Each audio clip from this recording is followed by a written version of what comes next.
Hello साथियों, good morning. मैं Manish Kumar Pandey docs में सर्वर कोविड क्लासेस के साथ एक बार फिर आपके सामने। जैसा कि मैंने आप सब लोग बताया हुआ है, डेली डेली मेरी करंट अफेयर्स क्लास आती रहेगी और मैंने आपको ये भी बताया हुआ है कि अब मेरा डेली का क्विज मेरे व्हाट्सएप और टेलीग्राम चैनल पे आता रहेगा, जिसकी लिंक यूट्यूब चैनल पे मेरी दी हुई है। आप ज़्यादा से ज़्यादा देखिए, सब्सक्राइब करिए। कोई डाउट है तो वह कमेंट में बताते रहिए, ठीक है। और आपसे मेरी इंग्लिश की और हिंदी की भी क्लासेस आती रहेंगी। ऑनलाइन भी मैं डालूंगा, ऑफलाइन चालू हो गई है, ऑनलाइन भी मैं डालूंगा, ठीक है। अब मेरी लगातार हर कंपटीशन के थ्रू सारी क्लासेस चालू होती रहेंगी। इंग्लिश हिंदी चालू हो गई, अब इतिहास भूगोल और रीजनिंग की भी चालू होने वाली है, ठीक है। धीरे धीरे सारी क्लासेस चालू होंगी। आप लोग बने रहिए, ज़्यादा ज़्यादा सब्सक्राइब करिए, ज़्यादा ज़्यादा लोगों तक पहुंचाइए। और जो भी दिक्कत आती है वो कमेंट्स में डालते रहिए, मैं सॉल्व करने की कोशिश करूंगा। मेरे व्हाट्सएप और टेलीग्राम चैनल को ज्वाइन करिए, जहाँ पे मैं डेली के क्विज एक तरह से मॉक टेस्ट देता रहूंगा, ठीक है। सॉल्व करिए और अपनी उड़ान को और आगे ले जाइए, ठीक है। आइए चलते हैं अपनी क्लास पे। आज 7 तारीख है, करंट अफेयर्स की क्लास है। जैसा कि आज है, चर्चा में रही 850 मेगावाट की रतने जल विद्युत परियोजना का निर्माण किस नदी पर किया जा रहा है? चिनाब नदी पर। रक्षा मंत्रालय ने ALH MK थर्ड और BL शीतल मिसाइलों के लिए कितने करोड़ के सौदे पर हस्ताक्षर किए हैं? 5,83 पे, ठीक है।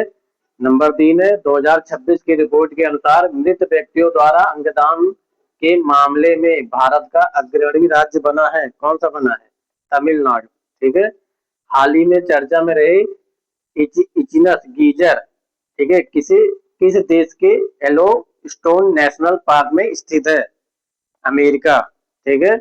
महिलाओं के मुद्दों के समाधान के लिए किस राज्य ने नारी अदालत योजना के पायलट प्रोजेक्ट के रूप में लागू करने की मंजूरी दी है? त्रिपुरा ने। दुनिया का पहला sovereign financial cloud services infrastructure किस देश के केंद्रीय बैंक द्वारा लॉन्च किया गया है? संयुक्त अरब अमीरात के, ठीक है। अब आ जाइए इधर। बहुविषयक युवा उत्सव गूंज 2026 के तीसरे संस्करण का आयोजन किस विश्वविद्यालय द्वारा किया जा रहा है? तो जम्मू विश्वविद्यालय द्वारा। हाल ही में किस देश की चूना पत्थर की गुफा में लगभग 67,800 वर्ष पुराना हाथ का स्टेंसिल चित्र खोजा गया है? स्टेंसिल मतलब पत्थरों का और चूना का बनाया हुआ, ठीक है, एक तरह छाछा होता है। कहाँ खोजा गया? इंडोनेशिया में। हाल ही में भारत की यात्रा पर आए अलेक्जेंडर स्टब किस देश के राष्ट्रपति हैं? फिनलैंड के, ठीक है, जो 2024 में बने हैं।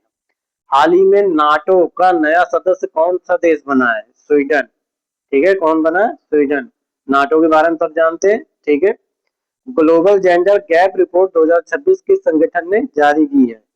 विश्व आर्थिक मंच ने। WEF मतलब वर्ल्ड इकोनॉमिक,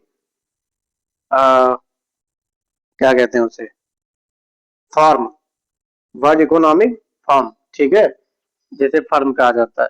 भारत ने हाल ही में किस देश के साथ रक्षा सहयोग समझौता किया है? किसके साथ किया है? फ्रांस के साथ। तो ये आपका आज का करंट अफेयर है। कोई दिक्कत है, कोई डाउट है तो आप कमेंट में डाल सकते हैं, समझ सकते हैं। इसका इसका PDF भी हमारे टेलीग्राम व्हाट्सएप चैनल पे डेली का डेली आपको मिलता रहेगा, और साथ में मॉक टेस्ट क्विज भी वहाँ पे उपलब्ध है। आप ज्यादा ज्यादा ज्वाइन करिए, सब्सक्राइब करिए और अपने ज्ञान नॉलेज को और बढ़ाइए, ठीक है। जय हिंद।